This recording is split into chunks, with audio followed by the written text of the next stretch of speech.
बोलो सिया रामचंद्र की जय। बोलो बजरंग बली की जय। बोलो रामचरित्र मानस की जय। बोलो भक्त और भगवान की जय। हरि हरि बोल।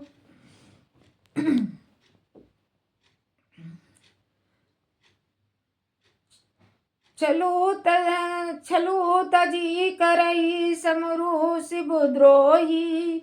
बंधु सहित नाते मारहु तोही।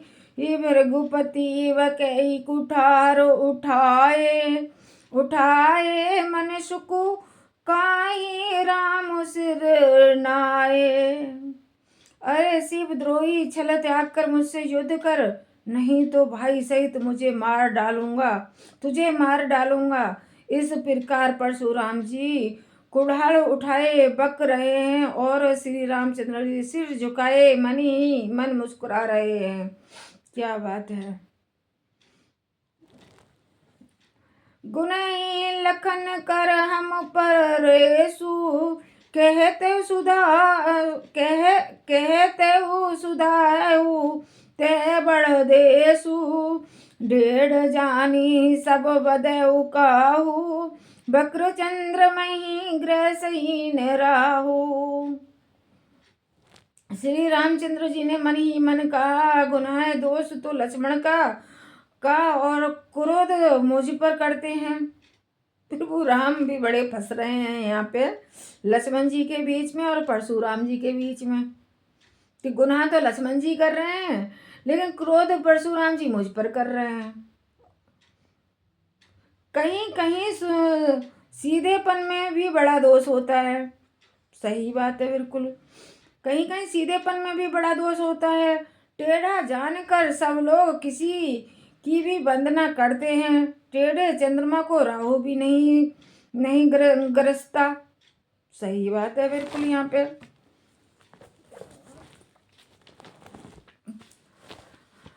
राम कहो रिस तजऊ मुनीसा, कर कुठारू आगे यही सीसा। जय रिस जाय करो सोई स्वामी, मोहि जान्यहु अपमान अनुगामी। श्री रामचंद्र जी ने कहा, हे मुनिवर, क्रोध छोड़िए, आपके हाथ में कुल्हाड़ है और मेरे यह सिर आगे है। जिस प्रकार आपका क्रोध जाए हे स्वामी वही कीजिए, मुझे अपना अनुचर दास जानिए। प्रभु राम परशुराम जी के सामने बैठकर और शीश नवाकर बोले कि हे मुनि, आपका जिस दुनिया से क्रोध ठंडा हो जाए आप वे कीजिए। मेरा शीश आगे है, अगर आपका क्रोध मेरे शीश काटने से ठंडा पड़ जाता है तो आप मेरा शीश काट दीजिए और अपना दास मान लीजिए। लिए परशुराम जी तो क्या, प्रभु सेवक ही समरु कस तजऊ, विप्रवर रोसु, बैसु विलोके कही सी कुछ बाल कहू नर दोसु। स्वामी और सेवक में युद्ध कैसा। हे ब्रह्मांड श्रेष्ठ, क्रोध का त्याग कीजिए। आपका वीरों का सा वेश देखकर ही बालक ने कुछ कहा डाला था, वास्तव में उसका भी कोई दोष नहीं है। प्रभु राम कह रहे हैं यहाँ पे, ब्राह्मण श्रेष्ठ, क्रोध का त्याग कर दीजिए। अगर बालक ने कुछ कह दिया, अगर लक्ष्मण जी ने कुछ कह दिया, वीरों को देखकर, वीरों जैसा भेष देखकर, जो पहनाव था उनके वस्त्र वो देखकर, जो उनका जोड़ा बंधा हुआ था वो देखकर कह दिया अगर लक्ष्मण जी ने कुछ, तो उसको क्षमा कर दीजिए, उनका कोई दोष भी नहीं है इसमें। देख कुठार बान धनुधारी, बैल रही कई रीस विरो विचारी। नामू जान पे तुम्हें ने चीना, बस सुमाऊं उतरहु तही दीना। आपको कुल्हाड़ी और बाण और धनुष धारण किए देखकर और वीर समझकर बालक को क्रोध आ गया। वह आपका नाम तो जानता था, पर उसने आपको पहचाना नहीं। अपने बस रघुवंश के स्वभाव के अनुसार उसने उत्तर दे दिया। तो इसमें क्या गलत कर दिया लक्ष्मण जी ने? ये प्रभु राम समझा रहे हैं परशुराम जी को। जो ही तुम्हें ओते हो मुनि की नाई, पदरा रजशीस सिमु धरत गोसाई। क्षमे हो चोक अनजानत केरी, चह विरीप उर कृपा घनेरी। यदि आप मुनि की तरह आते तो हे स्वामी, बालक आपके चरणों की धूल सिर पर रखता। लेकिन परशुराम जी मुनि की तरह नहीं आए वहां पे, वो तो ब्राह्मण की तरह आए। वहां पर शत्रु की तरह आए, शत्रु होता है उसकी तरह आए। तो यहाँ पे प्रभु राम परशुराम को फिर बता रहे हैं कि अगर मुनि की तरह आप आते, हे स्वामी, बालक आपके चरणों की धूल सिर पर रखकर अनजाने की भूल को क्षमा कर दीजिए। ब्राह्मणों के हृदय में बहुत अधिक दया होनी चाहिए।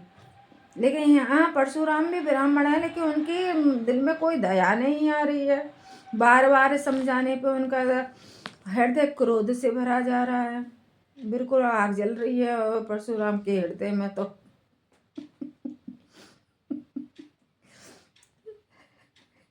हम ही तुम्हें ही सरीवरी कसना था, कहत का केहू ने कहा चरण कहा माथ। राम मात्र लघु नाम हमारा, परशु सहित बड़ नाम तुम्हारा। हे नाथ, हमारी और आपकी बराबरी कैसी, कहिए ने कहाँ चरण और कहाँ मस्तक।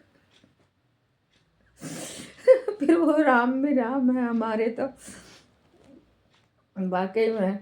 वहाँ मेरा राम मात्र छोटा सा नाम और कहाँ आपका परशु सहित बड़ा नाम। परशुराम बहुत समझा रहे हैं परशुराम को, लेकिन परशुराम के तो भाई आगे इतनी तेजी से चली जा रही है, क्या बताएं।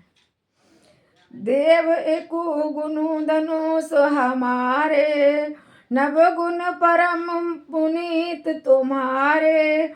सब प्रकार हम तुम सन सहारे, क्षमा हो विप्र अपराध हमारा। हे देव, हमारे तो एक ही गुण धनुष है और आपके परम पवित्र सम दम तप सोच क्षमा सरलता ज्ञान विज्ञान और आस्तिकता, ये 9 गुण हैं। हम तो सब प्रकार से आपसे हारे हुए हैं। हे विप्रिय, हमारे अपराधों को क्षमा कीजिए। प्रभु राम ने परशुराम के 9 गुण गिनवा दिए, लेकिन परशुराम के हृदय में आग जलनी बंद नहीं हो रही।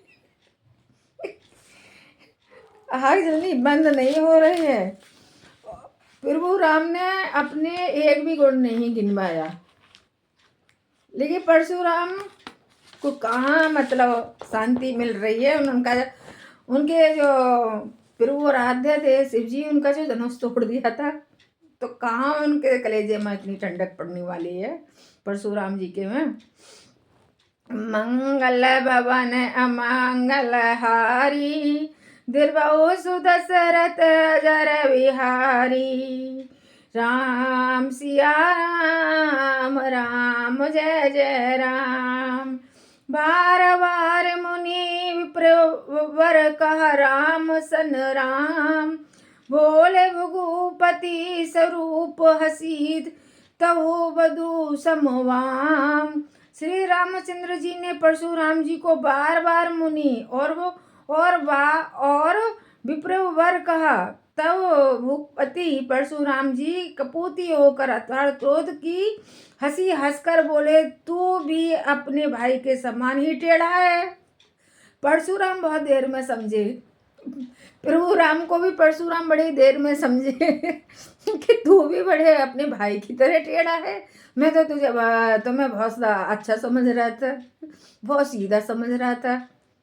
लेकिन परशुराम बाद में बोले, अरे प्रभु राम, तुम भी तो अपने छोटे भाई की तरह टेढ़े हो, तुम ही कौन से सीधे हो।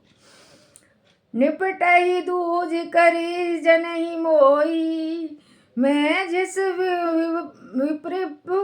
विप्र सुनवाऊं तोई, चाप सुरोबा सर आहोती जानू, कोपू मोर अति घोर कृषाणु। तू मुझे निरा ब्राह्मण ही समझता है, मैं जैसा विप्र हूँ मुझे सुनाता हूँ, तुझे सुनाता हूँ धनुष को श्रवा, बाण को आहुति और मेरे क्रोध को अत्यंत भयंकर अग्नि जान। लो जी, अब प्रभु राम को ही सुनाने लग गए अपनी यश गाथा सारी कुछ। मतलब परशुराम है क्या क्या पूरे ही आ गए हैं, कहीं से भी मतलब उनका शरीर दिख नहीं रहा है, हर जगह आग जली हुई है परशुराम में। समीधि सेन चतुरंग सुहाई, महामहिप वह परशु आई, मैं यही परशु कटी बलि दीने, से मर जगह जाप को कोटिन कीने। चतुर्गुणी सेना सुंदर समिधाएं, यज्ञ में जलाई जाने वाली लकड़ियां हैं, बड़े बड़े राजा उसमें आकर बलि के पशु हुए हैं, जिनको मैंने इसी फरसे से काट कर बलि दी है। ऐसे करोड़ों जय युक्त रण यज्ञ मैंने किए हैं, अर्थात जैसे मंत्रों चारण पूर्वक स्वाहा शब्द के साथ आहुति दी जाती है, उसी प्रकार मैंने पुकार कर राजाओं की बलि दी है। प्रभु राम मुस्कुरा रहे हैं खड़े होकर परशुराम की बातों पर। ये परशुराम कह रहे हैं कि कितने राजाओं की मैंने बलि दी है, स्वाहा स्वाहा स्वाहा बोल बोल कर। मोर प्रभाव बीतते नहीं तोरे, बोले सी निधरी विप्र के भोरे, भंजऊ जापू बड़वाड़ा, एमती मनु जीती जगू ठाठा। मेरा स्वयं प्रभाव मुझे मालूम नहीं है, मेरा प्रभाव मुझे मालूम नहीं है, इसी से तू ब्राह्मण के धोखे मेरा निरादर करके बोल रहा है। धनुष तोड़ डाला, इससे मेरा घमंड बहुत बढ़ गया है, ऐसा अहंकार है मानो संसार को जीत कर खड़ा है। भाई वाह, परशुराम तो भाई क्या बताएं, परशुराम की हालत बहुत खराब है। यहाँ पे परशुराम की बहुत ज्यादा हालत खराब है। यहाँ पे राम कहा मुनि कह विचारी, रिस अति बड़ी लघु चूक हमारी, छोयती टूट पिनाक पुराना, मैं कही है तू करो अभिमाना। श्री रामचंद्र जी ने कहा, हे मुनि विचार कर बोलिए, आपका क्रोध बहुत बड़ा है और मेरी भूल बहुत छोटी है। पुराना धनुष था, छूते ही टूट गया। प्रभु राम फिर परशुराम को अब चिढ़ा रहे हैं कि आपका क्रोध तो बहुत बड़ा है, मेरी भूल तो बहुत इतनी सी है बिल्कुल। लेकिन पुराना धनुष था जो शिव जी का था, वो पुराना धनुष वो छूते ही टूट गए, तो उसमें मेरी क्या गलती है? टूट गया तो टूट गया, मैं किस कारण अभिमान कर रहा हूं? मैं किस कारण अभिमान करूं? मंगल भवन अमंगल हारी, दिलवाऊ सुदशरथ जर बिहारी। राम सिया राम राम जय जय राम। जो हम निद्रई रिपुबधि सात सुनहु। भृगुनाथ तो अस को जग भूटू जई भय बस नाभि मात। हे रघुनाथ गुरुनाथ, हे भृगुनाथ, यदि हम सचमुच ब्राह्मण कहकर निरादर करते हैं तो यह सत्य सुनिए। फिर संसार में ऐसा कौन योद्धा है जिससे हम डर के मारे मस्तक नवाएं। देव धनुज भूपति बटन नाना, समबल अधिक होई बलवाना। जो रण समीप चारे को, लरही सुखेन कालू किन हो। देवता दैत्य राजा या और बहुत से योद्धा, वे चाहे बल में हमारे बराबर हों चाहे अधिक बलवान हो, यदि रण में हमें कोई भी ललकारे तो हम सबसे सुखपूर्वक लड़ेंगे, चाहे काल ही क्यों ना हो। ये प्रभु राम समझा रहे हैं फिर परशुराम को कि चाहे देवता से युद्ध हो, चाहे दैत्य से युद्ध हो, चाहे राजा से युद्ध हो, चाहे कोई कितना भी बड़ा योद्धा क्यों ना हो, हम सबसे बलपूर्वक ही लड़ेंगे, बलवान ही क्यों ना हो। यदि रण में हमें कोई भी ललकार देता है तो ये हम क्षत्रिय हैं, हम ललकार सुखपूर्वक लड़ेंगे, चाहे काल ही क्यों ना हमारे सामने खड़ा हुआ हो। क्योंकि क्षत्रियों की ये पहचान है कि प्राण जाए पर बचन न जाई। रघुकुल रीत सदा चली आई कि प्राण जाए पर बचन न जाई। क्षत्रिय तनु धरी सम सकान, कुल कन कुतुतई पावनाना। कहु सुबान ने कुल ही प्रशंसी, कालहु डरहीन रण रघुवंशी। क्षत्रिय का शरीर धरकर जो युद्ध में डर गया, वह नीच ने अपने कुल पर कलंक लगा दिया। मैं स्वभाव से ही कहता हूँ, कुल की प्रशंसा करके नहीं कि रघुवंशी रण में काल से भी नहीं डरते। ये प्रभु राम परशुराम के सामने अपनी बात रख रहे हैं कि जो रघुवंशी होते हैं, जो क्षत्रिय होते हैं, वो शरीर से ही क्षत्रिय नहीं होते हैं। जो पेड़ दिखाकर भाग जाते हैं वो कलंक होते हैं, वो अपने कुल पर एक कलंक के समान होते हैं। मैं स्वभाव से ही कहता हूँ, कुल की प्रशंसा करके नहीं कि रघुवंशी रण में काल से भी नहीं डरते हैं। मैं कुल की प्रशंसा नहीं कर रहा हूँ, लेकिन रघुवंशी हैं, हम क्षत्रिय हैं, हम काल से भी नहीं डरते हैं। लेकिन भाई यहाँ तो परशुराम शांत होने का नाम ही नहीं ले रहे हैं। परशुराम विप्रवंश के असी बिरुताई, अभय होई जो तुम्हें डराई। सुनिए मृदु गुड वचन रघुपति के, उगरे पटल पर सुधर मती के। ब्राह्मण वंश की ऐसी ही प्रभुता महिमा है कि जो आपसे डरता है वह सबसे निर्भय हो जाता है, अर्थात जो भय रहित होता है वह भी आपसे डरता है।